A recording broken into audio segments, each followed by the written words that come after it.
De retour en direct sur le plateau de Local Génial sur TV Tour Val-de-Loire pour cette émission spéciale consacrée au sucre chez l'enfant.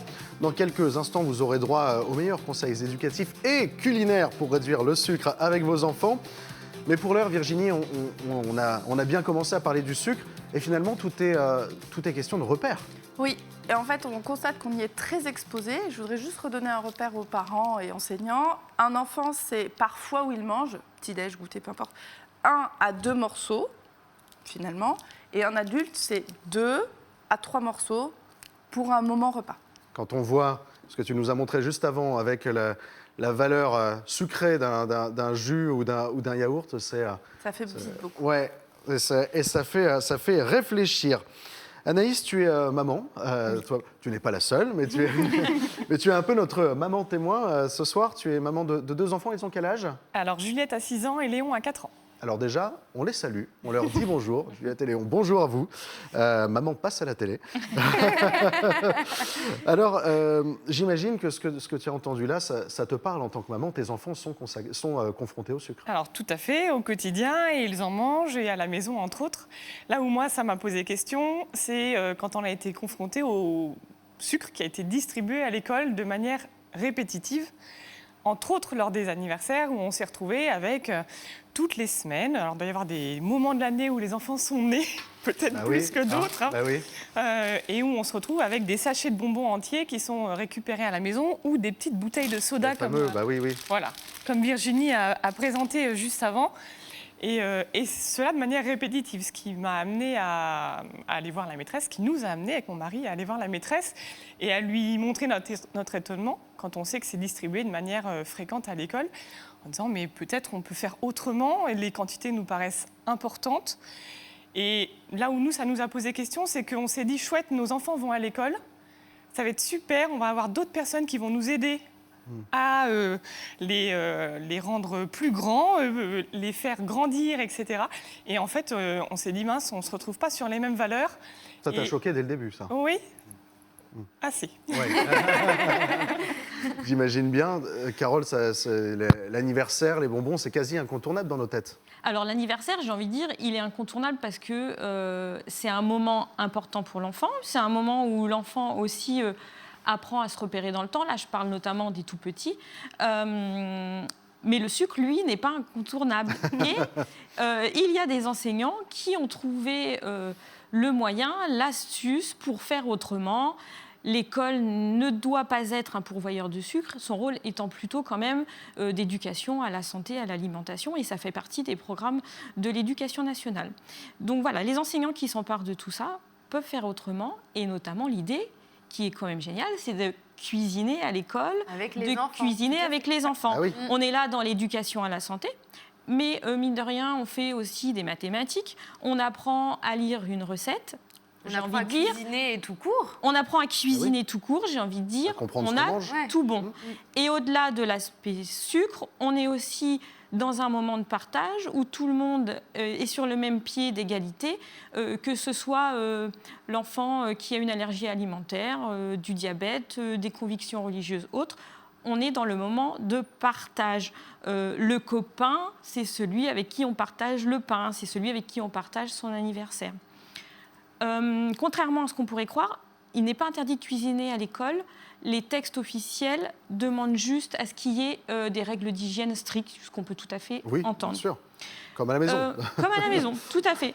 Et puis, pour un enseignant qui ne souhaiterait pas se lancer dans la grande aventure de la cuisine, ce qui est quand même une grande aventure, il y a aussi des enseignants qui proposent l'inverse. C'est-à-dire que ce n'est pas l'enfant dont c'est l'anniversaire qui apporte quelque chose, mais plus logiquement, c'est à lui que l'on fait un cadeau.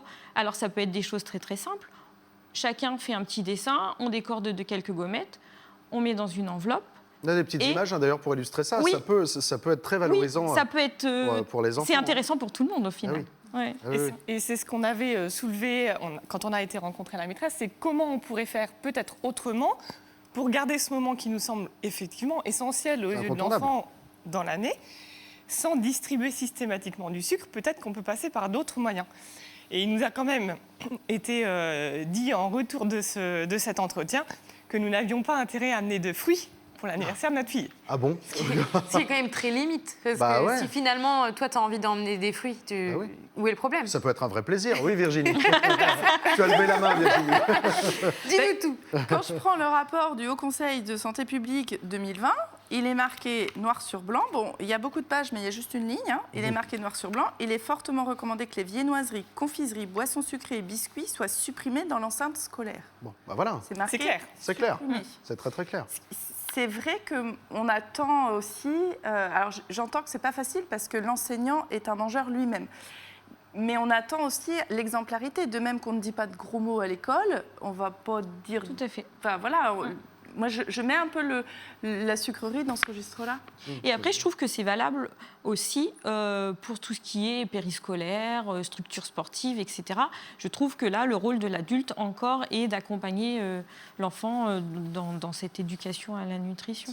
Par exemple, un cross du collège ou de l'école. Oui. Hein, on en a déjà parlé, mais en récompense à l'arrivée, c'est pas le cookie, la bonne idée. C'est ça, ça vient loin, même dans les milieux donc, sportifs, les clubs sportifs ou à l'école.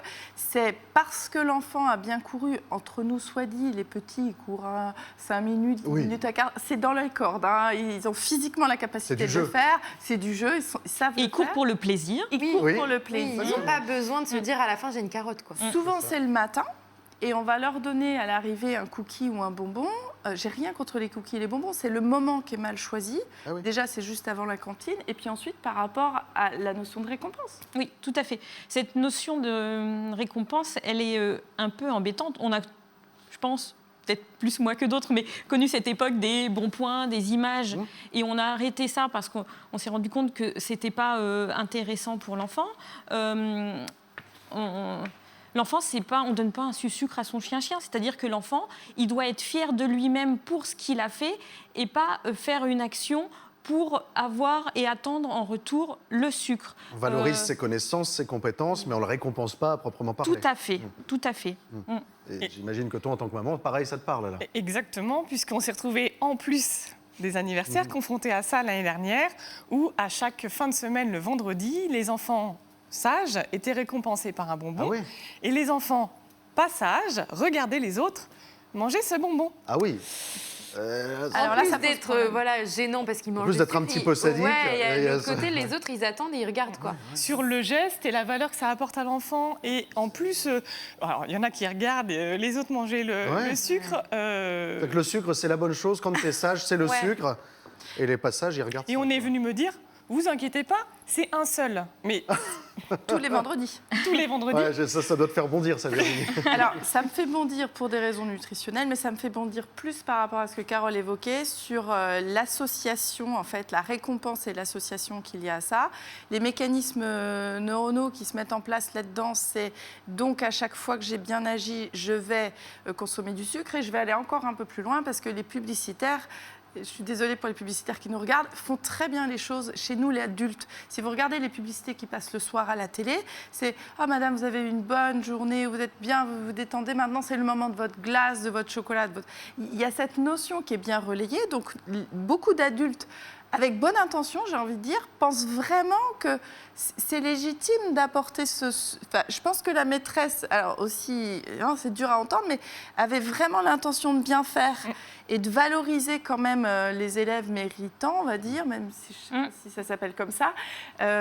Simplement, l'associer un shoot de dopamine associé au sucre, c'est problématique pour l'enfant aujourd'hui et pour l'enfant quand il sera adulte, parce qu'on appelle ça des ancres émotionnelles fortes. Et quand adulte, il aura un problème, enfin, l'enfant qui devient, il aura ce réflexe aussi de retourner vers le sucre, ou quand il aura fait une bonne du bien de manger mon sucre, ça Il y a va un être très ma bon petite sujet récompense, quoi. que tu m'as fait découvrir, qui a été publié sur la radio-télévision suisse, sur l'histoire de Guy Carlier, qui en parle très bien. Tout à fait. Qui, dans l'enfance, quand ça se passait pas bien à l'école, a reçu, en l'occurrence, des côtes de porc, et qui ensuite, pendant une grosse partie de sa vie, dès que ça n'allait pas, même à se réveiller en pleine nuit, était émotionnellement récompensé, réconforté par... avait par besoin cette des émotion. côtes de porc C'est pour... ça. voilà. Le sucre, c'est la même chose. Et là encore, on peut faire autrement avec les enfants. C'est-à-dire que le premier encouragement, celui qui est essentiel, c'est la parole, le dialogue, la fierté de l'adulte qui va y avoir, le regard qu'il va porter sur lui. Et puis, si vraiment on veut faire un geste pour encourager encore un peu plus notre enfant, on peut le faire autrement qu'avec du sucre. C'est-à-dire, alors, qu'est-ce qu'on fait? Qu'est-ce qu'on fait? Ça peut être moi, j'ai envie de dire, ça peut être un moment de partage. Cuisiner ensemble, mais ça peut être aussi aller au cinéma, faire un jeu de société, ou se dire, ce soir, au lieu de te lire une histoire, je t'en lis 2. Enfin, voilà, on peut faire aussi autrement. Et cet encouragement dans les yeux de l'enfant, il est bien plus important qu'un petit sachet de bonbons qui va être englouti en vitesse et oublié. Alors que la fierté du parent, elle va rester quelque part dans la tête quand on sera adulte également. Et ça aide aussi à la confiance en soi, je pense. Plus que de récompense, on parle d'encouragement, en quelque sorte. Oui. Et l'école met en place... pas toujours, mais met aussi en place des choses dans ce sens-là. C'est-à-dire que les enfants de maternelle rentrent dorénavant chez eux avec ce qu'on appelle un carnet de réussite. Alors, moi, j'en ai apporté un ici. C'est un carnet avec soit déjà des petites vignettes précollées ou des vignettes que l'on va venir coller à chaque fois que l'on a réussi quelque chose, et on met en avant la réussite de l'enfant. Comme les petits badges des scouts quand ils gagnent. Oui, c'est un peu ça, finalement. Et sur le même principe, on peut le faire à la maison, c'est-à-dire... je sais que, par exemple, le Bubble Mag propose un système de pétales, mais l'OCCE, qui est aussi un organisme rattaché à l'éducation nationale, propose un arbre des réussites qui est à peu près sur le même principe. On va venir noter avec l'enfant une réussite, mais qui n'est pas forcément qu'une réussite scolaire. C'est-à-dire, j'ai réussi à faire mes lacets, j'ai réussi aujourd'hui à bien me comporter avec mon camarade avec qui je m'étais disputée hier, j'ai réussi à faire du vélo sans roulette. Et là, on est vraiment dans l'accompagnement de l'enfant, dans l'encouragement de manière positive. Et c'est parlant pour l'enfant parce que c'est visuel. Des solutions existent pour les rendre fiers sans passer par le sucre. C'est le genre de conseil que tu aurais à donner, toi, Anaïs, en tant que maman? Oui, et puis effectivement, à l'école, quand on a été allé voir les maîtresses pour insister sur ce côté-là, on leur a dit, mais vous avez de l'importance aux yeux de l'enfant. Vous êtes tous les jours auprès de nos enfants. Ben oui. Et nous aussi, effectivement, au quotidien, le soir. Mais voilà. Et c'est cette notion-là qui me semble importante aussi. C'est elles ont une place, oui, ils ont, parce qu'il y a aussi des messieurs, évidemment, oui. Très, très importante dans la vie de l'enfant. Et c'est une figure d'autorité qui a un impact fort. Donc, tout ce qui véhicule comme message, aux yeux de l'enfant, ça a de l'importance. Tout comme l'entraîneur sportif. Tout à fait. Ouais, exactement. Ouais. Et c'est la banalisation du geste qu'on voulait aussi exposer ce soir dans le cadre de cette émission, en disant on comprend bien que c'est un geste gentil, mais le médecin, il le fait aussi quand il y a une vaccination. Oui, tout à fait. C'est vrai, même le dentiste qui est un petit peu sage, le etc. pot de sucette chez le dentiste. Voilà. Il sait que tu vas revenir. La semaine dernière, c'était une guimauve chez mon opticien que j'adore, d'ailleurs. Bonjour, mon opticien que j'adore. Bonjour. Mais c'était midi moins 5, une guimauve pour mon petit de 3 ans. C'est pas le moment. C'était très gentil, vraiment. Oui. Et c'est là où on est en train de détourner un petit peu l'objet aliment vers un objet récompense. Mais tu parlais du vaccin. Comme pour le travail scolaire, finalement, il est important que l'enfant comprenne que c'est quelque chose qui est pour son bien et qu'il n'a pas besoin d'en attendre une récompense. Et tu l'as dit, l'idée, c'est pas de culpabiliser les parents, les praticiens, les enseignants. C'est de dire qu'on a toutes et tous des habitudes pas forcément bonnes, mais qui peuvent être changées. Ce qu'on va faire, c'est qu'on va marquer une courte pause. Une dernière fois, allez, ne bougez pas. Et dans la dernière partie de cette émission, on continue de parler du sucre et des enfants. Et on aura même droit à tes recettes, Julie, parce qu'on peut manger des choses gourmandes sans pour autant les écraser de sucre. Et puis moi, j'ai faim, comme d'habitude, à chaque fois que tu es présente. Tu ne sens rien, en plus, pour une fois. Mais oui, mais j'ai vu les photos et ça me donne faim. Qu'est-ce que tu veux? Allez, à tout de suite sur TV Tour Val de Loire.